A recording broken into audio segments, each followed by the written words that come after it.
Isso aqui fica mais legal.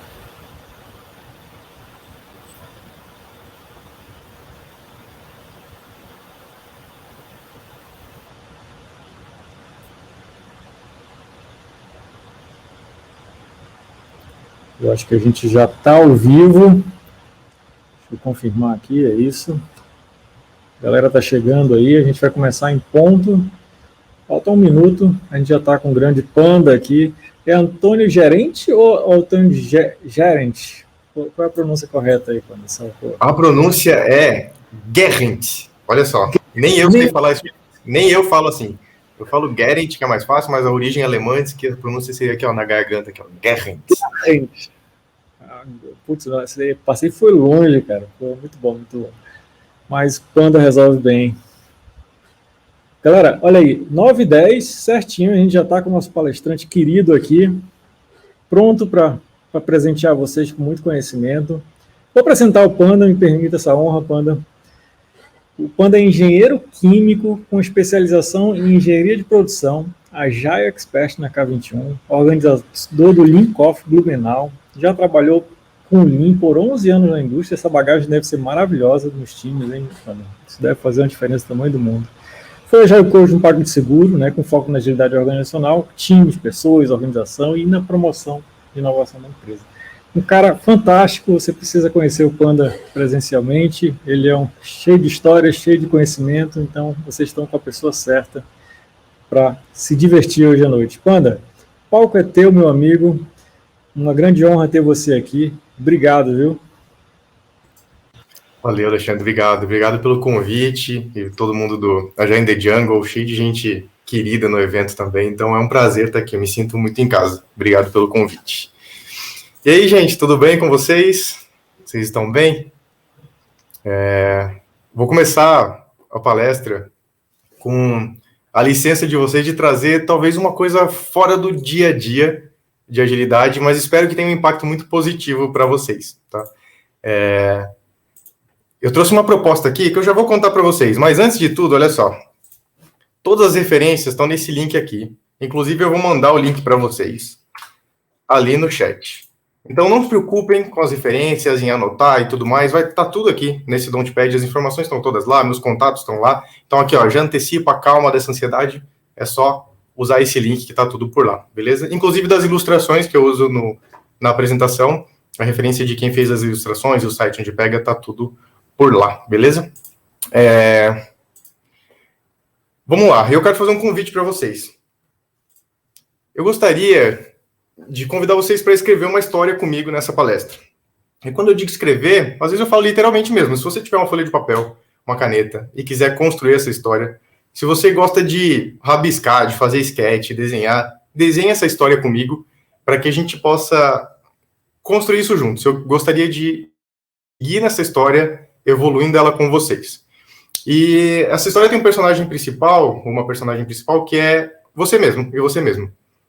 Então, você vai conhecer bem essa história. Então, escreva ela para você, reflita sobre essa história, e no final talvez saia algum aprendizado, e se você quiser compartilhar comigo em algum momento, a gente pode conversar, tomar um café, me manda uma mensagem, alguma coisa assim. Mas eu queria que vocês tentassem esse exercício comigo, combinado? Já que a nossa interação aqui não é presencial, a gente não consegue construir ela juntas aqui, então vou deixar esse desafio para vocês, beleza? São 4 partes, então se alguém quer se planejar, são 4 perguntas para responder nessa história. Então, se quer desenhar, fazer uns quadrantes, separar isso numa folha de papel, enfim, tá com vocês. Um pouquinho sobre mim, então, Alexandre explicou um pouquinho, falou um pouquinho da minha trajetória antes, mas eu queria compartilhar um pouquinho sobre mim com vocês. Eu acredito muito na transformação das pessoas e das organizações.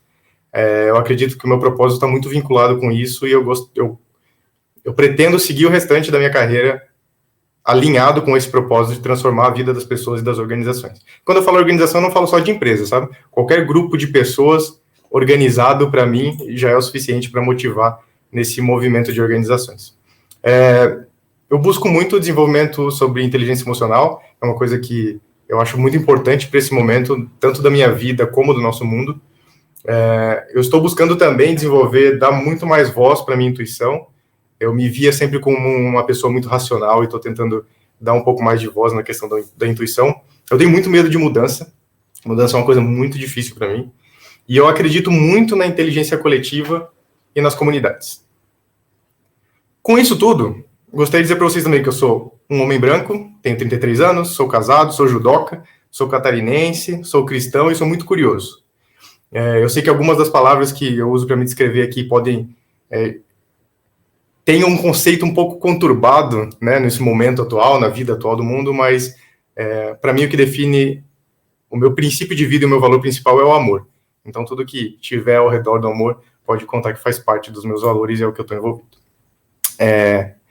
Dito isso, eu estou no momento, o que eu faço, né? Eu sou o Agile Expert na K21, eu também sou host do Love the Problem, então pode ser que a gente já tenha se esbarrado pelos podcasts da vida, no Pontes e Elefantes também, e eu sou organizador do Linkoff Blumenau. E baseado nesse olhar dessa minha apresentação, eu gostaria de saber de vocês, para vocês começarem escrevendo a história de vocês. Então, quem são vocês? Quem que está por trás daquilo que você apresenta no dia a dia? No seu dia a dia no trabalho, no seu dia a dia na relação com as outras pessoas. A gente foi ensinado e ensinada a, infelizmente, separar muito de quem a gente é. Alguma característica, algo que a gente apresenta no mundo, e aquelas coisas que são nossas e ficam guardadas lá dentro e ficam, inclusive, suprimidas por aquilo que as pessoas esperam da gente. Então, eu gostaria de começar esse exercício com vocês, de vocês escreverem. Quem são vocês? Quem está ali por trás dessa expectativa da empresa que você trabalha, do grupo de pessoas que você convive? Quais são as suas esperanças, seus anseios mais profundos? Pense que esse papel que você está escrevendo isso, ou esse papel que você está desenhando, é um lugar super seguro. Nem sempre as empresas são lugares seguros para esse tipo de expressão. Mas esse papel é livre, você pode expressar quem você de fato é. Então, essa é a primeira pergunta que eu gostaria que vocês construíssem comigo nessa história. A segunda pergunta é onde você se encontra. Onde é que você está nesse momento? Qual que é o seu momento de vida? O que você faz? Qual é o seu propósito? Quais são os seus valores? O que isso te forma como pessoa e te coloca nesse lugar que você está hoje? Então, além do exercício de olhar para si, rapidamente, é o exercício de olhar onde você está. Não se preocupem de querer escrever essa história perfeita de cara, tá bom? Essa história é de vocês podem ir evoluindo ela conforme vocês forem refletindo sobre isso, e se isso fizer sentido para vocês também. Essas duas perguntas, para mim, elas são essenciais para a jornada que eu pretendo mostrar para vocês aqui agora. E ela começa com uma frase que é a seguinte: abrir mão de velhas certezas e experimentar uma nova visão de mundo exige coragem. Por um tempo, tudo pode parecer incerto e confuso. Amadurecer para uma nova forma de consciência é sempre um processo altamente pessoal, único e misterioso. Então, o que eu estou trazendo para vocês aqui é algo que vai ser pessoal da jornada de vocês. Então, eu gostaria que vocês aproveitassem esse momento dessa reflexão para tentar se encontrar nesse amadurecimento de forma de consciência, tá bom? E quando eu falo de níveis de consciência, a gente sempre acaba esbarrando em alguns pontos, que são o seguinte: a gente está num cenário inusitado, um cenário novo, e a gente essencialmente tem dois caminhos a partir dessa situação, que é negar a sua existência, falar, beleza, eu estou num cenário novo, desconhecido, que eu não sei como agir, não sei o que fazer, a minha bagagem talvez não responda muito a isso, eu posso negar simplesmente que isso existe e ignorar esse momento que o mundo proporcionou para eu estar nessa situação. E a outra é aceitar que eu não sei lidar com essa situação, com o que eu tenho de recurso hoje em dia e preciso mudar minha perspectiva. Eu estou trazendo essa discussão para um nível individual, mas eu gostaria muito de extrapolar essa conversa com vocês e partir para as organizações. E é isso que a gente vai fazer nesses próximos pontos, tá bom? Então, eu espero que você se conheça, saiba quem você é, ou esteja nessa busca por se reconhecer, que tenha consciência de onde você está, qual é o seu momento, qual é o seu nível de consciência. E agora a gente vai passar um pouquinho por algumas características de níveis de consciência que o Frederic Laloux traz no livro Reinventando as Organizações, e que eu gostaria que você pensasse aonde você, o seu momento, está muito representado, e aonde a organização em que você trabalha, ou nas organizações em que você está, aonde elas também estão posicionadas nesses níveis de consciência, tá bom? O primeiro é um paradigma realizador laranja. o Frederic Laloux traz alguns paradigmas e alguns níveis de consciência. Eu vou apresentar só 3 para vocês, tá bom? Mas o restante está no livro Reinventando as Organizações, tem uma referência dos níveis de consciência também lá no Don't Pet, se vocês quiserem explorar os outros 2, tá bom? Mas o paradigma realizador laranja é um que, para mim, é o mais comum nas organizações, talvez seja o hegemônico nas nossas organizações, e esse paradigma laranja, ele trouxe as portas, abriu as portas para a investigação científica, para a inovação e para o empreendedorismo. Quando a gente saiu daquele olhar ditatorial, autoritário, talvez, da relação de poder direta das instituições que eram regidas por dogmas, para vir para as organizações que buscam resultado, né? E aí a gente começou a buscar a verdade de fato, independente de um dogma religioso ou alguma autoridade política, né? Pensando em estruturas hierárquicas, por exemplo, como exército, coisas que a verdade necessariamente não é experimentada ali com essa investigação científica, e sim pela autoridade, pelo poder. E uma frase que representa muito esse paradigma realizador laranja é a seguinte: quanto melhor eu entendo o jeito como o mundo funciona, mais eu posso realizar. Melhor decisão é aquela que nos leva ao mais alto resultado. Então a busca aqui é muito pelo resultado e pela realização. Esse paradigma trouxe 3 avanços principais. O primeiro deles é a inovação, né? A gente começou a viver no futuro, consumir essa visão de que a gente precisa fazer algo no futuro. Trouxe também um olhar muito forte sobre responsabilização, sobre aquilo que eu preciso fazer para alcançar os meus resultados. A participação que eu tenho individualmente nos resultados das organizações que eu estou. E também traz um avanço pelo olhar da meritocracia. Meritocracia eu vou colocar bem entre aspas aqui para vocês, tá bom?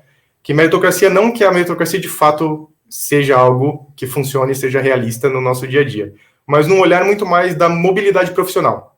Então, tipo, eu tenho oportunidades de buscar meu desenvolvimento profissional que não dependa de uma hierarquia, por exemplo, tradicional, uma hierarquia institucional, como o exército, por exemplo, né? Então, aqui eu posso buscar uma mudança na minha carreira e simplesmente seguir para uma outra organização. Eu posso querer mudar o tipo de trabalho que eu faço e encontrar outros caminhos. Eu estou aqui por causa de uma dessas mudanças, pela possibilidade de uma dessas mudanças, de sair da indústria e de ter uma oportunidade de trabalhar com agilidade no PagSeguro na época, portas abertas por muitas pessoas. Estão aqui, inclusive, assistindo, Mariana Zaparoli está aí também, deu um oizinho antes, então, que me abriram as portas para essa possibilidade de mudança. Então, nesse olhar de mobilidade profissional, tá bom? Porém, todo nível de consciência, ele tem a sua luz, que foi o que eu falei antes, né, essas evoluções, esses avanços, mas também tem a sua sombra. Tudo que a gente faz na vida tem a sua luz e sua sombra, né? E a sombra do paradigma realizador laranja é que, na prática, ela não desconstrói o mundo tradicional. A relação de poder ainda é muito forte. Mesmo que o resultado seja valorizado, e o fato de você trazer resultado para aquela organização que você está, faz com que você tenha um poder, mas ela ainda existe na estrutura tradicional hierárquica, onde uma pessoa ou algum grupo muito pequeno de pessoas detém o poder e toma as decisões sem que os indivíduos sejam livres para perseguir aquilo que é o seu propósito individual de fato. Ele tem que estar alinhado com alguma coisa daquela organização. E tem essa frase, eu acho muito interessante, essa expressão, loucura por inovação, né? Que a gente sempre tem que fazer algo novo, sempre tem que entregar alguma coisa nova, o mundo está sempre esperando uma inovação, uma revolução, algo novo, então essa ansiedade do mundo em ter algo novo. Isso vem muito desse paradigma realizador laranja. Como a gente entrega várias coisas, desenvolve várias coisas, o mundo espera por essa inovação, né? O outro é que o sucesso é medido somente em termos de dinheiro e reconhecimento. É muito comum em empresas desse paradigma a gente ter aquele bônus individual muito grande, aquele olhar sobre o que a motivação extrínseca acaba causando no dia a dia das pessoas e tudo mais. E uma última frase, aproveitando a frase do livro mesmo: ganância corporativa, políticas de curto prazo, superespeculação, excesso de consumo, exploração inconsequente dos recursos do ecossistema do planeta. Isso está muito vinculado com essa relação do paradigma realizador laranja. E aí, identificaram alguma coisa? Alguma coisa nas empresas que vocês estão, ou que vocês passaram, tem essas características? Escreve ali o nome dessas empresas, faz um desenho do laranja, escrevam quais essas características que vocês passaram. O segundo paradigma é o pluralista verde, que traz uma luz na busca por igualdade, harmonia, justiça, comunidade, cooperação, consenso. A gente começa a olhar o mundo com um olhar de pertencimento, de laços harmoniosos, de valores em que a gente compartilha. A gente começa a criar essa relação muito mais de tribo, de equipe, de time. E a gente começa a fazer movimentos, por exemplo, de mudar as estruturas de baixo para cima, com a contribuição, com a colaboração, tentando dar a voz para as pessoas. E com um olhar também na liderança agora, mudando a sua característica de uma liderança impositiva para uma liderança muito mais servidora, né? Enquanto o paradigma laranja glorifica aquela liderança decisiva, o verde insiste que os líderes eles deveriam estar a serviço dos seus liderados e da sua organização, né? Então, aqui também, paralelos, especialmente quando a gente fala de agilidade, aqui eu acredito que vocês vão começar a conectar muitas das coisas com o que a gente fala de agilidade no mercado atualmente. E quais foram os 3 principais avanços de acordo com o Frederic Laloux, né? O primeiro é o empoderamento das pessoas, dos times, das equipes, autonomia, certo nível desses times e equipes, uma cultura orientada por valores e propósitos, como eu me reconheço como time, me reconheço como equipe, começo a me conectar aos valores e propósitos da organização que eu estou, e a perspectiva de múltiplos stakeholders, não mais alguém que dita ou alguma coisa que está fora, mas pessoas que estão ao nosso redor. Então, trazendo para o universo da agilidade, quem é o nosso cliente, quem é o nosso usuário, quem é a pessoa de negócio, quem são os especialistas técnicos, quem é a pessoa que tem um olhar de processo, uma pessoa que tem um olhar de pessoas, e a gente começa a analisar essa perspectiva múltipla para construir aquilo que a gente entende como organização, tá bom? E a sua sombra, assim como todos os outros paradigmas, a primeira é, quando todo mundo concorda com tudo, não há diversidade. Muito do movimento do paradigma verde é o do consenso, e a busca pelo consenso faz com que a gente perca algumas características de identidade individual, porque a gente traz um olhar para o coletivo e para a gente consensar no coletivo, muitas vezes eu preciso calar a minha voz individual, né? Surge aí o exército invisível, né? Nós acreditamos que o nosso time e tal, sabe, todo o grupo de pessoas em que o indivíduo não necessariamente é representado ali. Ele teve voz para construir aquilo, mas não necessariamente ele é representado como indivíduo. E o exaustivo consenso dá vida a novos jogos de poder. Consenso não é uma coisa fácil. Quem aqui já facilitou algumas dinâmicas no time, quem já participou de retrospectivas, de coisas assim, você sabe que consenso nem sempre é uma coisa muito fácil. E esse exercício exaustivo pode gerar novos jogos de poder que estão implícitos, né? Combinações, conversa de corredor, toda aquela estrutura que envolve o poder de uma forma implícita, tá bom? Segunda paradinha aqui para respirar, vou tomar uma água. Falamos do realizador laranja e do pluralista verde. Como é que vocês estão se identificando até agora? Como é que as organizações de vocês estão aí, para onde vocês passaram e tudo mais? Eu sei que o Vladson já elogiou meu look junino aqui. Obrigado, Vladson. E o Diogo, eu e ele já tivemos várias conversas sobre consenso, longas conversas sobre consenso. Então, legal a gente trazer esses pontos para a discussão também. E o último item, o último nível de consciência que eu vou trazer é o paradigma evolutivo TIL, né?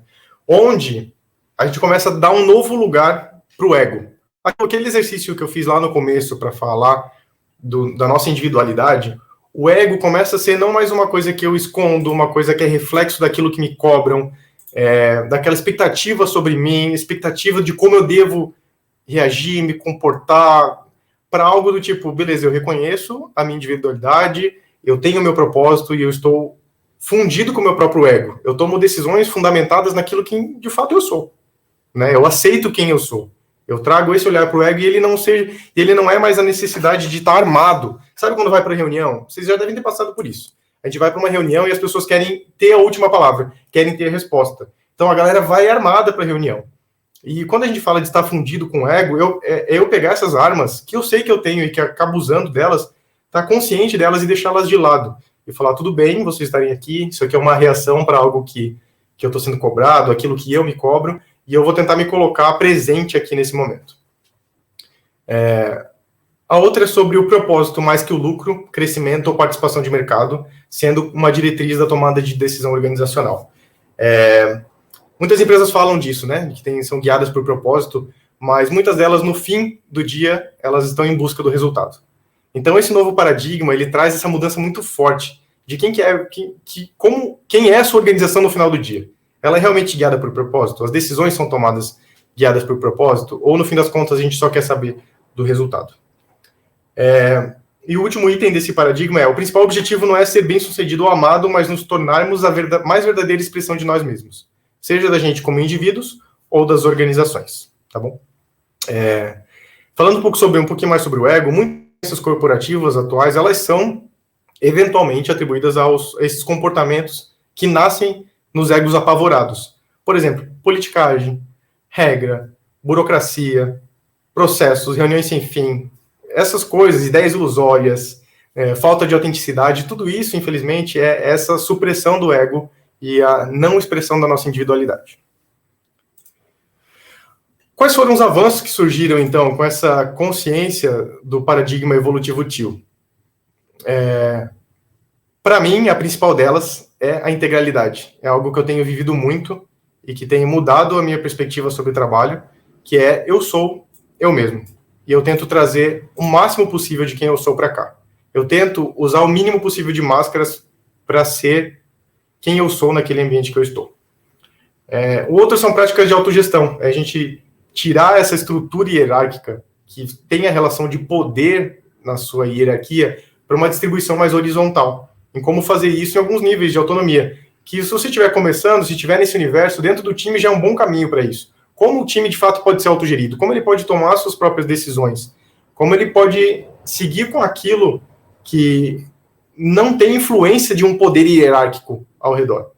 Não é um passo muito fácil, mas é um caminho muito bom para se experimentar dentro do universo do time. E o último é o propósito evolutivo. Olhar para o que eu quero entregar para o mundo, não como um resultado, mas como uma expressão genuína de quem eu sou e do que a minha organização é. O Laloux não fala disso no livro, mas existem algumas sombras, na minha opinião, sobre esse paradigma também. A primeira delas é que existe uma regra geral de que o nível de consciência de uma organização não pode exceder o grau de consciência do seu líder. Então, infelizmente, em algumas organizações a gente acaba sendo limitado por pessoas que são CEOs ou fundadoras das organizações, e aquela organização é muito ditada pelo nível de consciência dessa liderança, né? Existem algumas regulamentações em que ainda é muito complicado trabalhar com elas de uma forma mais horizontal ou mais autogerida. Então, a gente precisa encontrar caminhos ainda nessas questões de estrutura de leis trabalhistas, compliance, algumas coisas assim, que podem ser dificuldades para esse novo paradigma. E o último, que para mim é uma opinião bem individual, mas é quanto à insegurança na possibilidade de retrocesso. A gente tem, como boa parte das nossas organizações está naquele paradigma do resultado, laranja e tudo mais, qualquer possibilidade ou medo da gente retroceder faz com que a gente volte para aquelas práticas anteriores. Lembra que eu falei de transcender e incluir lá no comecinho? É como se a gente não tivesse, de fato, transcendido. A gente foi explorando, aumentar um pouco dessas barreiras, e daí quando algum calo aperta, eu volto para aquela minha prática lá do passado. Falar um pouquinho sobre isso um pouquinho mais para frente. Agora, as últimas duas perguntas, para você terminar a sua história. Onde está a organização que você se encontra hoje? Quais são as práticas? Quais são os comportamentos? Qual é a estrutura que representa o nível de consciência que ela está? Uma organização nunca vai ser 100% laranja, 100% verde, 100% TIL. Ela com certeza tem suas nuances. Mas é bom para nossa visão como agentes de mudança no caminho de transformação das organizações, é saber onde é que ela se encontra atualmente. Porque nenhum problema pode ser resolvido pelo mesmo estado de consciência que o criou. Então, isso que eu falei de transcender e incluir é muito importante, porque toda vez que a gente volta para um nível de consciência anterior, para tentar resolver um problema que está emergindo, um problema novo, futuro das organizações, a gente tem uma grande tendência a se frustrar, porque eles nem sempre vão ter as respostas que a gente precisa como organização.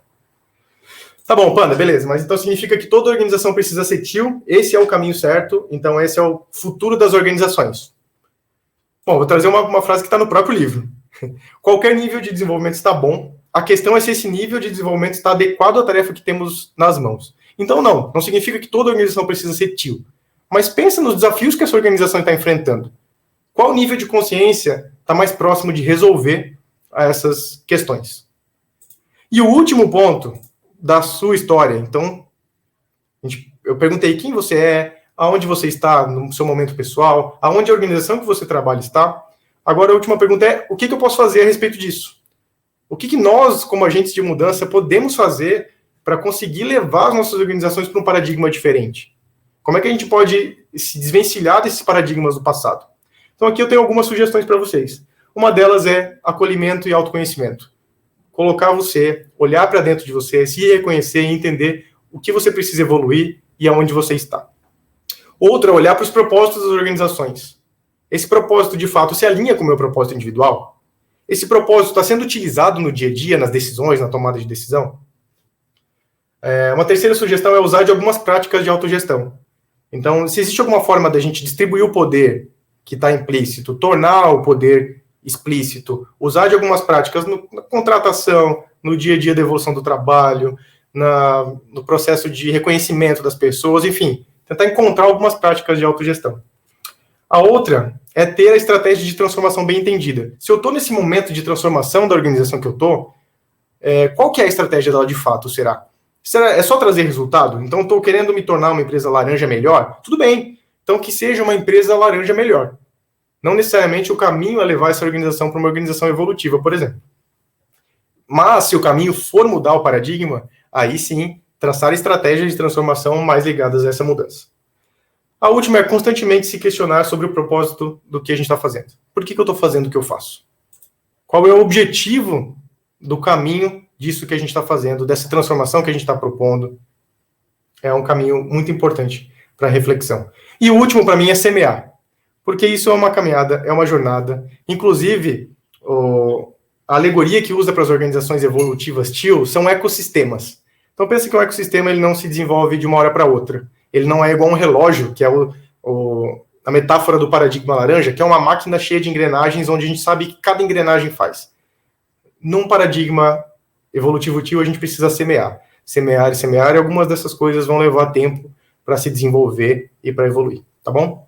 Se você quer saber mais coisas detalhadas, processos, olha só, eu deixei nas referências isso aqui, tá? Então tem um mapinha do Reinventando as Organizações, de práticas evolutivas TIL, sobre cada um dos pontos de uma organização e onde ela está, para você ajudar a se encontrar e encontrar onde a sua empresa está. O Laloux usou da teoria integral do Ken Wilber para estruturar o livro dele, Reinventando as Organizações, e a pesquisa dele e tudo mais. E aqui, então, é o mapa do teoria integral. Isso aqui, gente, é uma coisa muito louca para mim. Minha cabeça ainda, eu consegui entender alguns desses pontos, mas traz uma complexidade de como a teoria integral dá uma visão de mundo muito maior, que é muito interessante explorar, caso seja do seu interesse.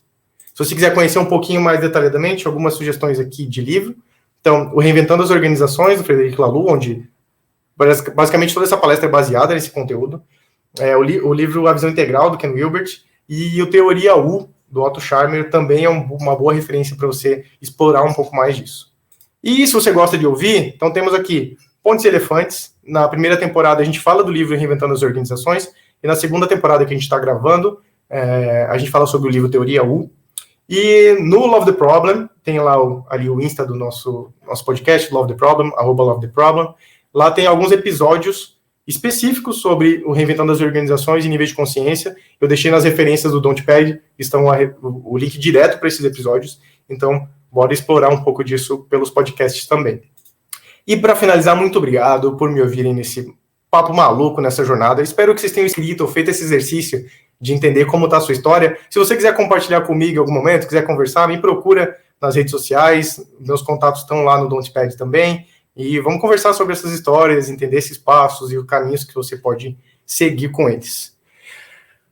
Respirei fundo. Foi correria. Mas é isso. Acredito que consegui entregar no tempo.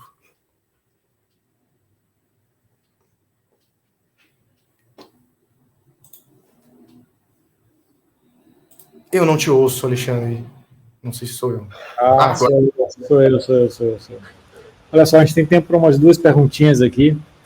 A Marília trouxe uma primeira pergunta aqui. Como descobrir esses paradigmas nas pessoas, líderes e organizações?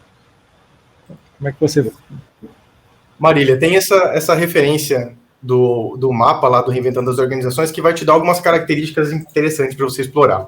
Então, por exemplo, quando eu falo de medo, né? A gente tem uma cobrança naquele ambiente sobre a não falha, você não pode errar. Se não poder errar, provavelmente está numa camada do realizador laranja, que o que é esperado é que a gente entregue o resultado, né? Se você tem um ambiente mais livre de erro, pode ser que você esteja num universo um pouco mais do paradigma verde, tio. Então, algumas características ali na prática da organização, da gestão, você consegue observar. Nas pessoas também. Você consegue ver como a pessoa reage com alguma situação. Fazer essa leitura das pessoas te ajuda a entender aonde aquela pessoa deve estar no nível de consciência dela, nas conversas e tudo mais. Então, tomem cafés com as pessoas, conversem com as pessoas, vejam aquilo que elas se cobram ou cobram os outros sobre o trabalho que ela precisa entregar. Isso vai te dar alguns pontos para você descobrir esses paradigmas. Última pergunta aqui. Depois, Panda, não sei se tu vai ter tempo, mas talvez a galera possa te encontrar aí nas redes sociais ou no networking. Olha aqui, polêmica. Em meritocracia existe? Vou falar meu CPF para dizer minha resposta. Minha resposta é do Panda. Reflete somente a minha opinião. Tem gente que gosta de viver nessa ilusão. Eu estou aqui onde eu estou porque eu tenho muito privilégio e eu tive várias vantagens na minha vida. Então eu sei que o resultado que eu estou aqui não é de meritocracia.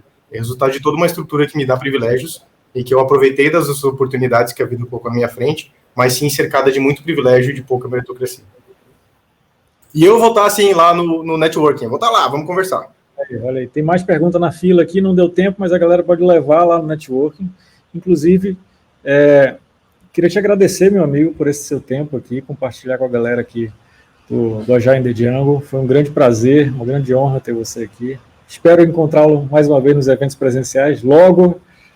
Isso era para você estar em Manaus aqui nesse dia. Nem me fala, não foi dessa vez que eu conheci Manaus.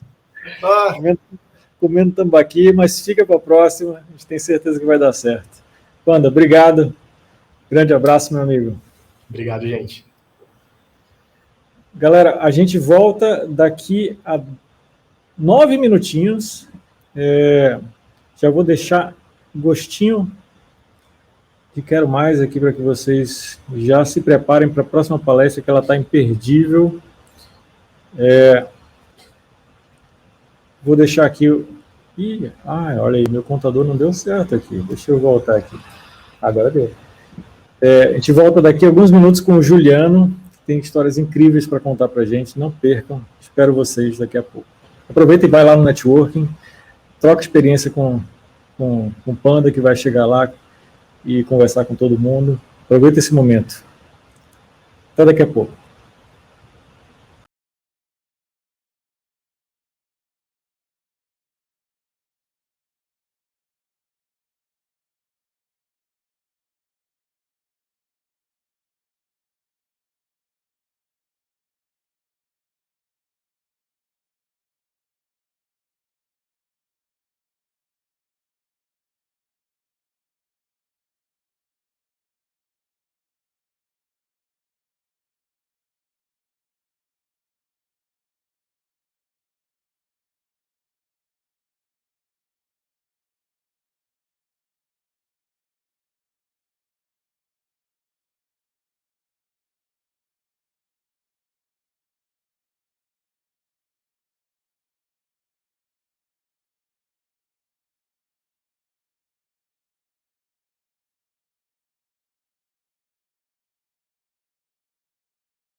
Voltando aqui, galera.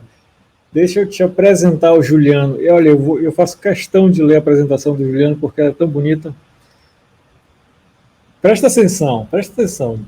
O primeiro de seu nome, nascido no interior do interior, transformador de times, evidenciador de zicas, facilitador de soluções, o não teórico, pai do Costa e Ribeiro, senhor dos treinamentos, coach dos necessitados, palestrante das multidões, agitador de comunidades, treinador e consultor de Kanban na Aspercom. Juliano, seja bem-vindo, meu amigo. Valeu, Alexandre.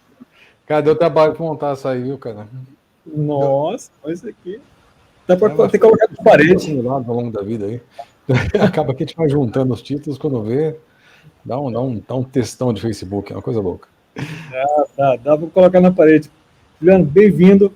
O palco é teu, meu amigo. Uma grande honra ter você aqui. Obrigado. Outro que era estar presente aqui em Manaus. Que pena que pois não deu é, certo. cara. Eu tava doido para ir para Manaus. É uma cidade que eu sou louco para conhecer. Até hoje não tive oportunidade. O mais perto que eu cheguei daí, eu acho que foi Belém. Quero chegar um pouco mais aí, mas não deu. Estamos precisando. Vai dar certo. Vai sim. Vai lá. O palco é seu, meu amigo. Valeu, obrigado. Pessoal, muito obrigado por estarem aqui comigo essa noite. Muito obrigado para quem está acompanhando nós ao vivo aqui, ou quem vai ver se for gravado depois. Essa aqui é uma palestra que ela não é muito longa. Ela foi feita meio que num formato para ser de uns 20, 30 minutos no máximo. Então, muito provavelmente eu não vou me alongar mais que isso. Vai ter bastante tempo para a gente conversar depois disso e interagir um pouco mais. Bom, primeiro de tudo, tem o currículo que o Alexandre mencionou, mas tem o currículo formal aqui também, caso vocês queiram. Tá aí para vocês um pouquinho das titulações, esses negócios todos, aquela parte formal que a gente costuma usar bastante, né? Mas, enfim. Mas não é sobre isso que eu quero falar hoje, tá? Deixa aquele currículo bonito que o Alexandre deu, que eu acho que faz mais sentido. Eu quero falar um pouquinho hoje sobre essa galera aqui, tá? Caso vocês não conheçam, essa, e eu imagino que não, porque a gente nunca divulgou nada, essa é a banda Alcateia, tá?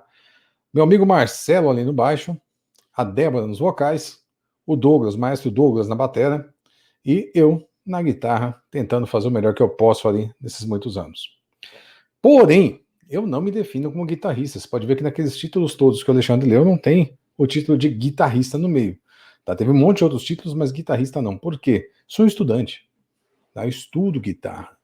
E eu estudo guitarra tem uns 3 anos, 4, sei lá, uma coisa assim.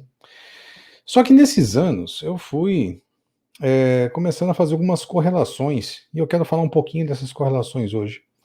Essa palestra, na verdade, é mais ou menos isso. Foram uma sequência de epifanias que eu fui tendo ao longo da vida, e que quando eu me deparei com o que conectava todas essas, eu falei, olha, tem uma linha mestra aqui, um fio condutor aqui, algo que conecta tudo isso que eu preciso conversar. Tá? Então eu vou falar um pouco desse caminho que me trouxe para a música e como é que eu aprendi um pouco de música, tudo mais. Primeira coisa, eu tentei ser autodidata.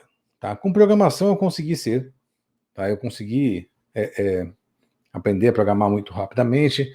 Depois eu conto a história da programação. Então, como eu já aprendia coisas meio que sozinho, por exemplo, eu aprendi a mexer no AutoCAD sozinho, porque meu irmão desenhava em prancheta e eu via o sofrimento do meu irmão numa prancheta. Eu tinha acesso a um computador, consegui pegar o AutoCAD, desculpa, o pessoal na época era pirata, mas hoje em dia a gente faz as coisas mais direitinho. Consegui pegar um AutoCAD com alguém e finalmente então ensinei para ele como desenhar num programa daqueles. Então eu aprendi para poder ensinar para ele. Então você vê como eu tinha facilidade quando eu era jovem para aprender coisas novas. Hoje em dia já não é mais tão simples assim, né, que a gente vai ficando velho. Mas quando eu era jovem eu consegui aprender as coisas bem rápido. E aí, há uns 12, 13 anos atrás, mais ou menos, eu fui tentar aprender a tocar violão. Tá? E eu comprei aquele violão pretinho que tá ali atrás, o último de trás ali. Tá? Aquele violão é bem velhinho já. É um violão de estudante e tal. Por que eu fui tentar isso? Eu ia ficar 30 dias parado em casa por conta de uma cirurgia que eu tive que fazer. E eu falei, olha, eu vou ficar fazendo alguma coisa de útil, né? Vamos pegar lá, comprei 2 CDzinhos com um curso de violão para você aprender em casa. Peguei o violão, comprei um violão baratinho numa loja, levei para casa e começo a ver o indivíduo ali me explicando as coisas no CD, no DVD, no caso.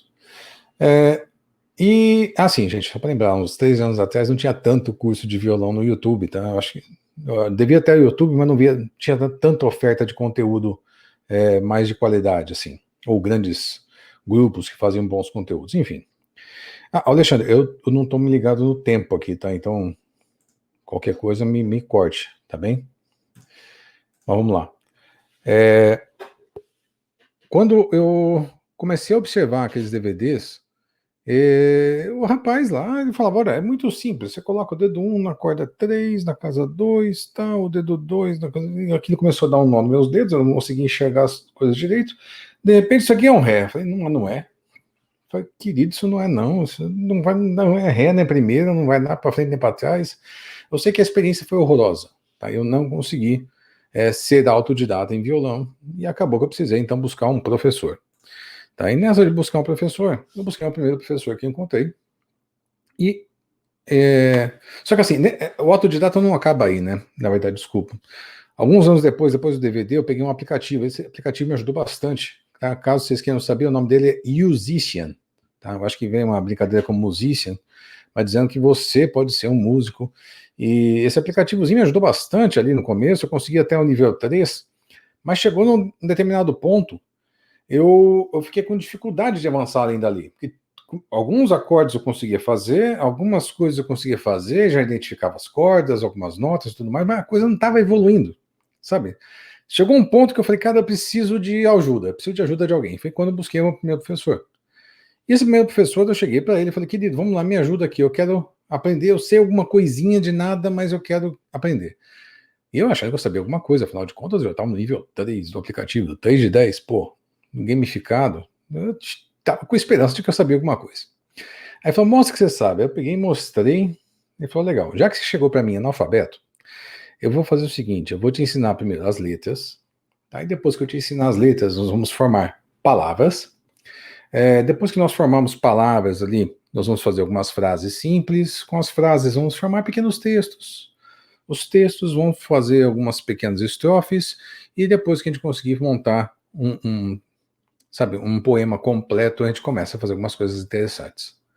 Muito bem, eu fiquei com ele 1 ano e tanto, acho que foi. 1 ano e alguma coisa com esse professor, e ao final desse 1 ano, pô, eu sabia bastante de música. Sério, eu entendia de escalas, eu entendia de notas, tons, semitons, tempos, sabe? E são coisas interessantes assim. Mas pergunta, Juliano, o que você sabia tocar? Então, eu sei fazer esse exercício aqui. Eu não sei fazer, eu não sei. Mas faz uma música aí. Não, cara, tô fazendo uma aula. Não, uma música, qualquer uma que seja. Vai, do Ré, Mi, Fá, que seja. Não, tá bom, do Ré, Mi, Fá sai, mas eu não sei fazer outra música. Eu falei, tá bom. E me mudei para São Paulo. E quando eu fui para São Paulo, gente, é pré-pandemia, tá? Foi 2018. Chegando lá em São Paulo, busquei um novo professor, encontrei esse novo, que é o Maestro Douglas ali, que estava na bateria da banda. Tá, aquela turma ali é formada de alunos do Maestro Douglas, tá? Então, o Marcelo é aluno de baixo, a Débora é aluna de canto, e eu sou aluno de guitarra do coisa, a gente se juntou para formar essa banda aí. E esse segundo professor, eu cheguei lá, falei, pô, alguma coisa, agora eu sei alguma coisa, deixa eu mostrar para esse cara. Então, chegamos ali, o Douglas, olha só que eu sei fazer. Então, fiz ali alguns exercícios, levei meu caderno que eu já tinha comigo, ele falou, não precisa, o que você quer tocar? Aí bom, não tinha pensado nisso. Não, pensa em alguma coisa, o que você gostaria de tocar? Você tem alguma playlist aí no seu celular, alguma coisa? Eu falei, tem uma playlist.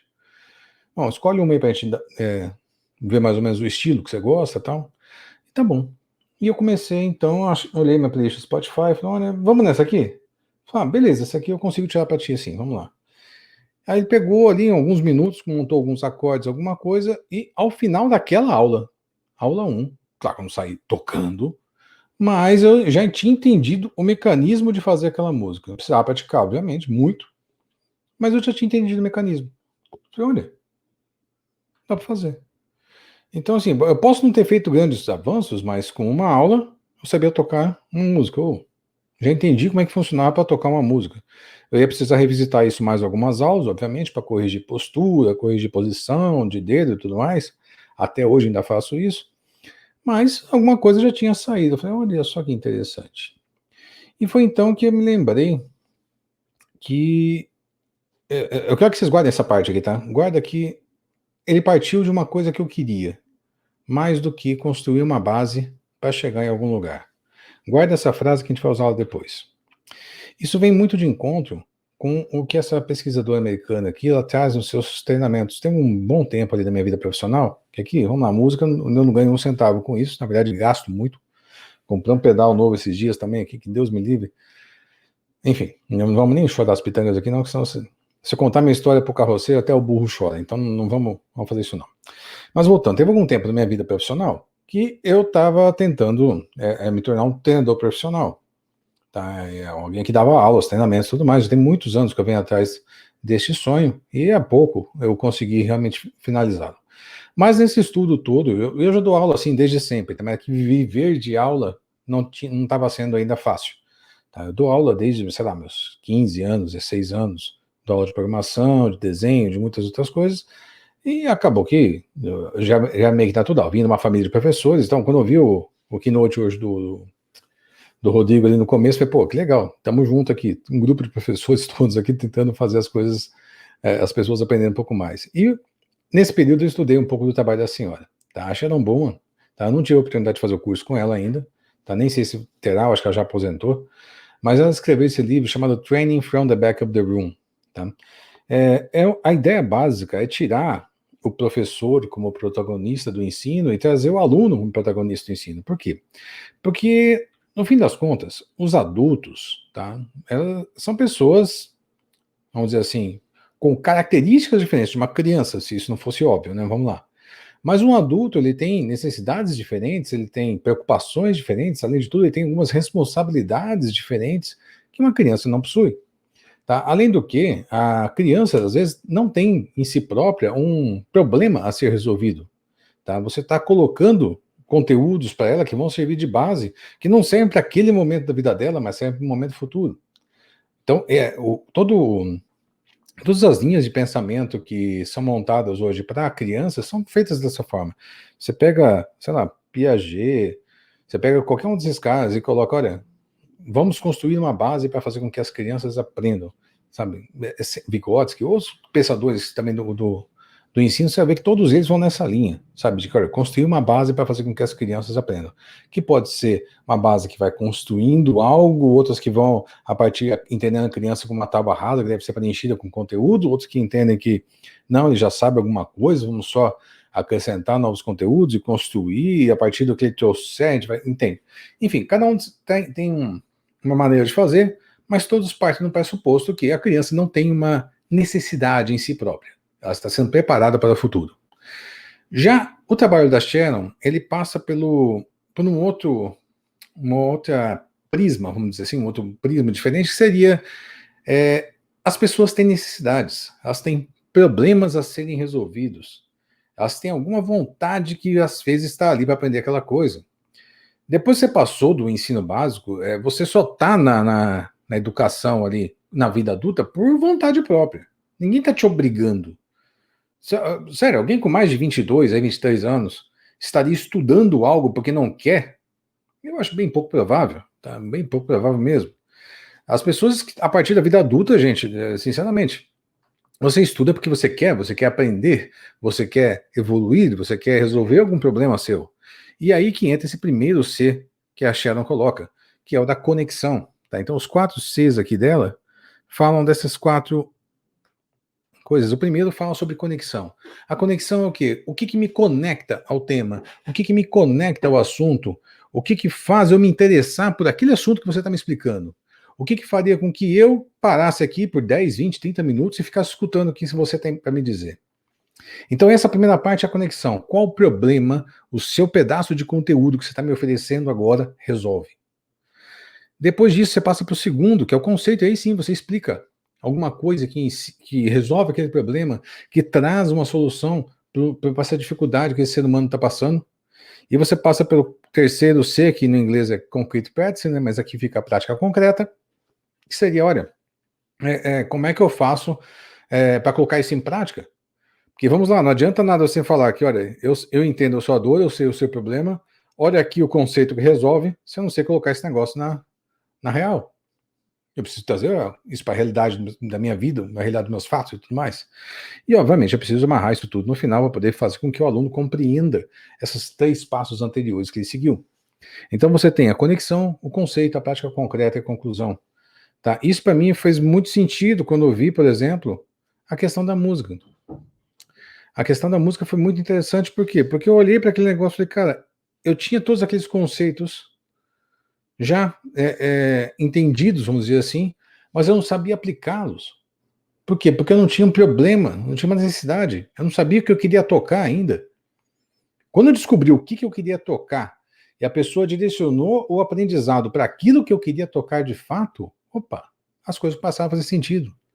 É quase como tira a jaqueta, põe jaqueta lá do Karate Kid de novo, né? Sabe, eu começo a entender as conexões que isso tem com o mundo real, com as minhas necessidades, com aquilo que eu estou fazendo agora. Tá? Então isso fez muita diferença no meu processo de aprendizagem. Mas deixa eu falar para vocês aqui um pouco de como é que era programar em 1990. Tá? Apesar da cara jovem aqui, vocês vão acreditar, em 1990 foi quando eu aprendi a programar de fato. E nessa época, o que aconteceu? Eu tinha um colega de classe com o qual eu dividia vamos dizer assim, a liderança da sala de aula. A gente ficava disputando nota, eu e o Paulo Marcelo. Os dois nerdão da sala que gostavam de ficar tirando um racha de notas ali, um com o outro, para ver quem conseguia se sair melhor. O Paulo Marcelo ganhava a maioria das vezes. E ele estava estudando informática, tá? Coisa que eu não conseguia pagar para fazer na época. E acabou que, quando ele estava nos últimos dias do curso, que tinha um trabalho para entregar, ele veio pedir minha ajuda. Eu falei, Paulo, não sei. Eu não vi isso aí. Não, mas não tem com quem discutir. Senta aqui comigo, a gente conversa um pouco. Acho que foi o primeiro duck coding que a gente fez na vida, né? Tipo, ele me colocou do lado ali, a gente começou a conversar um pouco, ele explicou a lógica da coisa, eu entendi um pouco da lógica, falei, talvez, se você fizer assim, e a coisa, enfim, saiu. O resultado estava lá, ele conseguiu fazer. Como ele não ia precisar mais da apostila, ele pegou e me deu a apostila do curso. E a apostila era muito legal, tá? DBase 3 Plus, modo programado, tá? E aqui eu estou entregando muito da idade falando isso. O DBase 3 Plus, para quem não conhece, é um banco de dados, tá? Tipo o Access da vida hoje. Acho que o pessoal nem usa mais Access, né? Mas enfim, é um banco de dados desses, e esses bancos de dados, eles tinham esse modo programado no qual você poderia criar telas, relatórios, tudo mais. E a Apogee ensinava você a fazer um software de locação de fitas de vídeo, tá? Locação de fitas de vídeo. Como é que funcionava? Bom, primeiro você construía o menu inicial, depois você montava os cadastros, e os cadastros você tinha cadastro de cliente, cadastro de fita, locador, de produtora, tudo mais. Então você fazia todos os cadastrinhos ali. Depois dos cadastros, você partia para os relatórios, relatório de cliente por data de aniversário, relatório de cliente com fita em atraso, e por aí vai. E por último de tudo, como a joia da coroa, você fazia ali a sua movimentação, que era locar a fita. Mas vamos lá. Qual que era o objetivo desse software? O objetivo dele era locar fitas de vídeo, gerenciar uma locadora de fitas de vídeo. Ou seja, a primeira coisa, a coisa mais importante, aquela que resolveria algum problema que eu tenho na minha frente, seria simplesmente eu fazer uma locação de uma fita para uma pessoa. Aí você pode estar pensando, pô, Juliano, mas eu preciso dos cadastros para isso. Será que precisa mesmo? Eu tenho um amigo que vendeu um software de delivery que ele tinha aqui em Maringá. Ele vendeu para o iFood. Alguma coisa de uns 2 milhões, salvo engano aqui. E ele vendeu esse software sem cadastro de produtos. Tá? Sem cadastros de produtos. O que isso significa? Que ele pegava, ele tinha 2 comandos no batch do DOS, que ele colocava lá, insere produto.bat, e ele colocava o código, a descrição e o valor. E acabou. Com isso, o sistema era capaz de poder fazer o trabalho dele, que era, olha, tem que fazer isso aí. Ele não tinha uma tela, não testava consistência, não tinha um CRUD montado, não precisava nada disso. Por quê? Porque o importante para o sistema de entrega era conseguir fazer as entregas. Essa é a coisa mais importante. Então, no sistema de locadora, qual que é a coisa mais importante? Qual o problema que a gente quer resolver? Locar uma fita. Se eu conseguir locar uma fita para um ser humano, eu já estou resolvendo, sei lá, 40% dos cenários possíveis que eu tenho de pessoas que vão locar coisas na locadora. Aí, pô, qual que é o cenário mais provável? Ah, normalmente a pessoa pega e loca 2 fitas, porque afinal de contas, você pega 2 pelo preço perdão, 3 pelo preço de 2 e por aí vai. Aí começa a entrar nas exceções. E aí você vai construindo o seu software em cima da necessidade, em cima do que precisa ser feito, daquilo que resolve o problema de alguém, que é locar a porcaria da fita.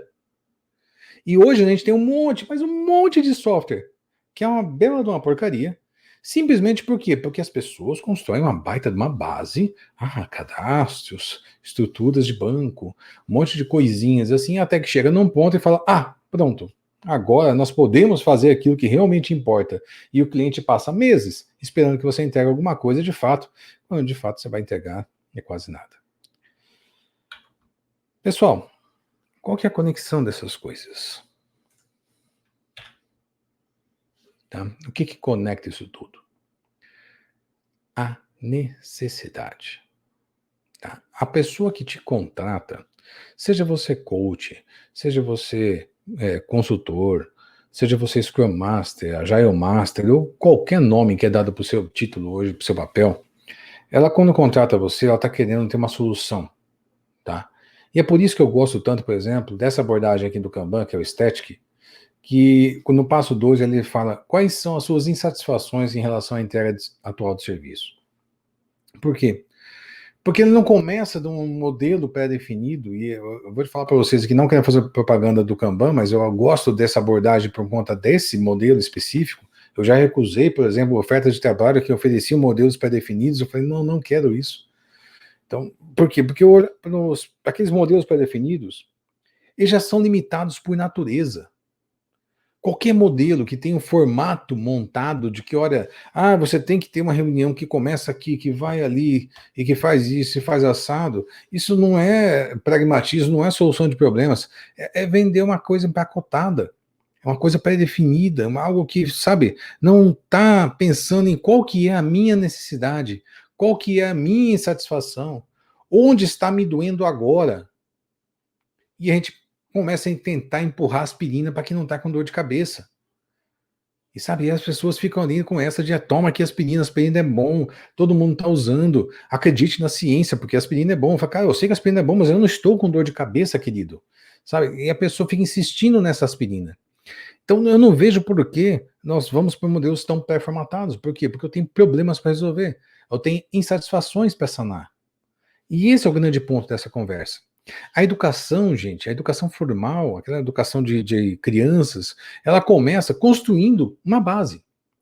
Você aprende as operações, os números, você aprende as operações básicas, e você vai complicando elas ali, as somas, subtrações, multiplicações, divisões, entra potência, entra parênteses, entra outras coisas, radiciação, por aí vai, até que você vai chegar num problema de trigonometria, e se um dia você for virar arquiteto, você vai conseguir resolver, entender por que você está aprendendo sobre trigonometria. Ou eu, por exemplo, eu fui descobrir por que eu estava aprendendo sobre arco cosseno quando eu fui trabalhar num projeto de uma máquina de corte de lente de óculos que tinha parte dos cálculos ali que realmente eu só conseguiria entender, conhecer essas coisas de trigonometria. Mas veja, eu tinha mais de 20 anos quando aquilo se tornou útil para mim. Aí eu aprendi isso por, sei lá, 14, 15 anos. Então, eu tive um déficit aí, um estoque de conhecimento de 10 anos que não serviu para coisa nenhuma durante esse período todo. E isso é muito triste, porque eu estou separando o aprendizado da prática, que segundo a Sharon Bowman, isso é muito longe. O conceito da prática concreta está muito distante. Eu preciso aproximar esses dois momentos. Tanto que a Sharon tem um segundo livro, que ela chama O Treinador de 10 Minutos, que é basicamente sobre isso. Como é que eu faço para poder fazer com que cada um dos pedaços de conhecimento caiba em 10 minutos? Então, eu separar esses pequenos drops de conhecimento para ficar uma coisa bem precisa, bem pontual. As transformações ágeis, as transformações hoje que a gente tem montado por aí, que a gente tem vendido por aí, e aqui eu estou me colocando no rolo também, porque eu fiz isso no passado, tá? Elas focam na base. Elas focam em construir, olha, nós vamos primeiro treinar todo mundo, aí depois nós vamos criar um modelo assim assensado, e depois de algum tempo você vai começar a colher os benefícios, porque é assim que a gente trabalha. Nós vamos construindo, a gente é ágil, mas a gente vende no formato cascata a coisa, sabe? Então, temos muito que evoluir ainda no jeito que a gente ensina as pessoas a trabalhar com agilidade. As pessoas que te contratam, meus queridos, eles querem um problema resolvido. Tá? Ninguém te contrata só porque você é bonitinho, só porque você é legal, só porque você tem um discurso bacana, só por causa dos seus lindos cachinhos dourados, alguma coisa assim. Não. As pessoas te contratam porque elas querem que você resolva algo. Elas estão com alguma dor, elas estão com alguma insatisfação, com algum problema que precisa da sua atenção. Ajude-as. Respeite o dinheiro delas, respeite essa necessidade que elas têm e faça com que valha cada segundo desse trabalho. Porque elas estão te chamando para isso. Então vamos parar de tentar vender formatos. Vamos focar nas necessidades das pessoas. Assim como não aprendi música até ter uma necessidade. Assim como eu não consegui entender por que eu estava aprendendo a montar um menu se a gente tinha que fazer uma locação de uma fita. O cara que te contrata, ele não quer saber se você vai colocar o framework A, B ou C. Ele quer saber se esse negócio resolve a dor dele. Seja ele o framework A, B ou C. Né? Então aqui, fechando já minha conversa, espero que esteja sendo produtivo para todos. Gente, foca onde dói. Tá? E como é que você vai resolver esse problema? É uma questão de respeito, gente. Tá? Respeito ao dinheiro das pessoas, porque deu trabalho para eles conseguirem. Respeito ao tempo que as pessoas têm. Respeito à inteligência, especialmente delas, porque se você ficar vendendo soluções ineficazes para qualquer problema que as pessoas têm na frente, é a mesma coisa chamá-las de burras, tá? Como se estivesse enganando-as. Então, muito cuidado com isso, seja respeitoso também com a inteligência das pessoas. Uma coisa muito importante, quando você resolve um problema, tá? Você engaja. Tá? Todo mundo quer ter um problema resolvido, mas você engaja as pessoas numa transformação se você vende soluções de problemas. Eu sei que às vezes, quando a gente fala, por exemplo, do Kaizen, fala, vamos fazer uma pequena mudança, uma pequena evolução, as pessoas não se encantam tanto quanto se eu abrisse um mega blueprint ali na tela e mostrasse, olha, essa aqui vai ser a sua empresa daqui a um ano, e você vai ter uma reunião que acontece aqui, que vai passar por ali, e esse aqui é o trenzinho que faz alguma coisa e tal, você explica as cerimônias e está escalando, a pessoa olha para aquela complexidade toda, nossa, ele conseguiu entender minha empresa inteira. Eu sei que isso engaja por si só, mas quando a gente está falando de transformações ágeis, muitas vezes isso começa com um passinho, que nem é chamado de transformação, é simplesmente vamos resolver um problema, vamos resolver alguma coisa. E de repente você resolve uma coisa, e as pessoas falam, opa, preciso conversar com essa pessoa. Essa pessoa aqui conseguiu resolver tal assunto. Tá, então vamos falar com ela de novo, vem cá, fulaninho, vem cá. Vamos conversar um pouco mais para a gente poder... O que você acha desse outro problema? A gente pode oferecer essa solução, quem sabe? E a cada novo problema que você consegue encontrar uma solução pequena, sem muita dor, sem muita quebra de paradigma, sem muita mudança radical, você vai ganhando o que a gente chama de capital social, você vai gerando uma certa fama dentro da organização, e isso vai facilitando essas mudanças. Tá? E na boa, isso dá resultado de fato. Tá? Isso faz com que a mudança realmente aconteça, isso faz com que as pessoas se engajem. Então, se você não escutou nada do que eu disse até agora, presta atenção nisso aqui. Foque no problema, tá? Foque onde dói, foque na solução daquilo que o seu cliente precisa, porque ele está precisando disso para ontem, tá? Ele precisa resolver isso, o mundo está girando rápido demais para esses dias, tá? Vamos lá, eu tinha um plano muito bonitinho para 2020, deu em nada, mudou tudo. Meu 2020 foi completamente louco e insano. Tive que readaptar tudo, ou seja, tudo aquilo que eu tinha planejado para um ano para frente não aconteceu. Eu tive que me adaptar em um mês para poder ser um novo Juliano, de repente ali. Tá? E, graças a Deus saí do outro lado, mas nem todo mundo conseguiu. Então a gente precisa começar a criar esses pequenos avanços para garantir que a gente está hoje melhor que ontem, só está perdendo para amanhã, porque a gente vai estar melhor ainda. Galera, era isso que eu tinha para falar para vocês. Eu realmente espero que esse conteúdo tenha sido interessante e útil para todos, tá? E, Alexandre, brigadão pelo convite de novo. Para mim foi, tenho certeza para a galera também. Ó, surgiu algumas perguntas aí. A gente tem um minutinho para pegar a mais votada. E aí te convido, se você tiver tempo, obviamente, para dar uma passadinha lá no network. Hoje tá tranquilo. Bem-vindo ao novo mundo, né? Em transformação digital, nem sempre as pessoas veem a necessidade de mudar o jeito que ela faz hoje. Qual a sua dica para trazer essa necessidade? Uma pergunta da Zona. Eu diria o seguinte, olha. Às vezes, eu já me vi vendo um problema que ninguém via. E aí eu me questionei, será que é um problema mesmo?